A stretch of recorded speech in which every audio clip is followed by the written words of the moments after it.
Make a great coconut cake. All right, thank you, Brad, for that. And yes, Crystal is back with a cake that could be perfect for Easter this week. Absolutely. Is this your recipe? It looks like it says Aunt Linda's. Yes, I got this from my Aunt Linda. She's from Decatur, and she's known for making this cake. And so when I got a little bit older and I had my own oven for myself, I asked her for this recipe, and my husband loves coconut, so I've been making it ever since. But first, you're just going to start off with your favorite box mix, and you're going to make it as directed on the box, and then you're going to add in a half a cup of coconut and a half a cup of sour cream. From then, you're going to bake it at 350 degrees for 30 to 40 minutes, and pull it out of the oven when the middle is set. Always do like the toothpick test. Thank you.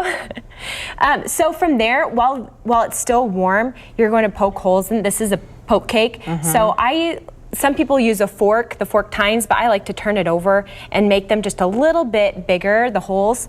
And so now we're just going to decorate it and use this fancy frosting that you can buy in the freezer aisle. So it's your favorite whipped topping. So it's a really simple cake, and it's a crowd pleaser if you like coconut. Oh yeah, you want me to start spreading? Yeah, that would be great. Thank you. Sure. This is something that the kids would love to enjoy making as well. Absolutely. You can make this any time of the year, but for some reason, I always associate this recipe with Easter. And my aunt, she gets pretty festive. You can top this cake, now that you have the whipped topping on there, you can top it with just the the flaked coconut, which I think the white on white makes it look really pretty. But otherwise, if you want to get more festive for Easter, you can dye some coconut by just using a little bit of green food coloring in a plastic Ziploc bag. And okay, so you could do it with the white. Yes, you could do the white. Show folks how that looks. That's more of an elegant look. Yes, yeah, that'd be like I think for like a bridal shower or wedding shower or something, or a baby shower.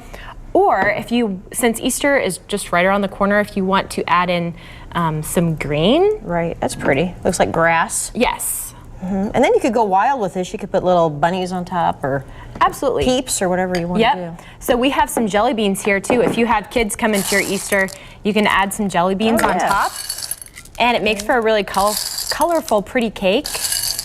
Yeah, we can go crazy with that. I'll show you a picture how this looks. It looks really pretty. And let's take a quick taste, should we? Take a hunk out of there. Yeah, get a piece out of there. But I love poke cakes because they make everything really moist, and the sour cream helps with that as well. Yeah, this looks really good. Here we go. And make sure to store it in the fridge too. Yeah, it is very moist. This is great. We will have this recipe on our Pure Nebraska Facebook page in just a little bit. All right, thank you so much. Back to you, Brad.